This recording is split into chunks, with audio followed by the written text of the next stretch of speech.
നമസ്കാരം. ദുബായിലെ നിരത്തുകളിലൊക്കെ ഡ്രൈവറില്ലാ കാറുകൾ പരീക്ഷിക്കുന്നത് അടുത്തിടെ നമ്മൾ കണ്ടതാണ്. ഗതാഗത മേഖലയിലെ വൻ വികസനമായാണ് അതിനെ എല്ലാവരും വിലയിരുത്തുന്നത്.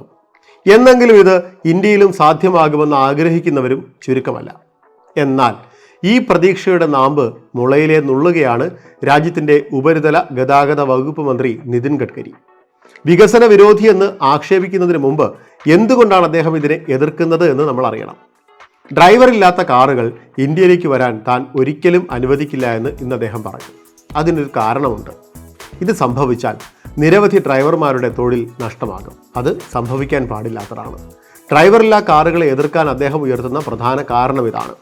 ഇത്തരത്തിലൊരു സാങ്കേതിക വിദ്യ നടപ്പിലായാൽ കാലക്രമേണയെങ്കിലും ആളുകൾ അത് ഏറ്റെടുക്കുമെന്നതിന് പല ഉദാഹരണങ്ങളും നമുക്ക് മുന്നിലുണ്ട്. ഈ ഒരു സാങ്കേതിക വിദ്യയിലും ഇതുണ്ടാകുമെന്നാണ് പൊതുവെയുള്ള വിലയിരുത്തലുകൾ. ഡ്രൈവർ ഇല്ലാതെ ഓടുന്ന വാഹനങ്ങൾ സജീവമായി എത്തുന്നതോടെ 80 ലക്ഷം പേർക്ക് തൊഴിൽ നഷ്ടമാകുമെന്നാണ് ഏകദേശ കണക്കുകൾ. അതൊരു ചെറിയ സംഖ്യയല്ല, 80 ലക്ഷം.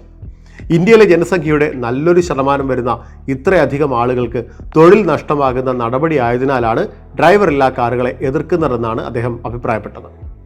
IIM നാഗ്പൂർ സംഘടിപ്പിച്ച സീറോ മൈൽ സംവാദത്തിൽ സംസാരിക്കവെയാണ് മന്ത്രി ഇക്കാര്യം വ്യക്തമാക്കിയത്. ലോകത്തിൽ തന്നെ ഏറ്റവും വലിയ രണ്ടാമത്തെ റോഡ് ശൃംഖലയുള്ള രാജ്യമാണ് ഇന്ത്യ.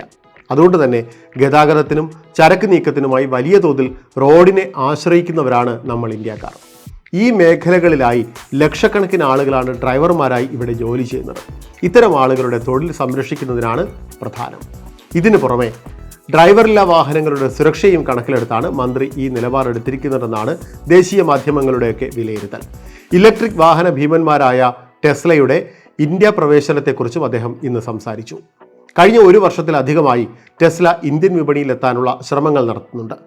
ഇറക്കുമതി തീരുവയിൽ കുറവ് വരുത്തുക എന്നതാണ് അവരുടെ പ്രധാന ആവശ്യം. എന്നാൽ ഇന്ത്യയിൽ പ്ലാന്റ് ഒരുക്കി വാഹനങ്ങൾ ഇവിടെ നിർമ്മിക്കുക എന്നതാണ് നിലവിൽ കേന്ദ്ര സർക്കാർ ടെസ്ലയ്ക്ക് മുന്നിൽ വച്ചിട്ടുള്ള നിർദ്ദേശം.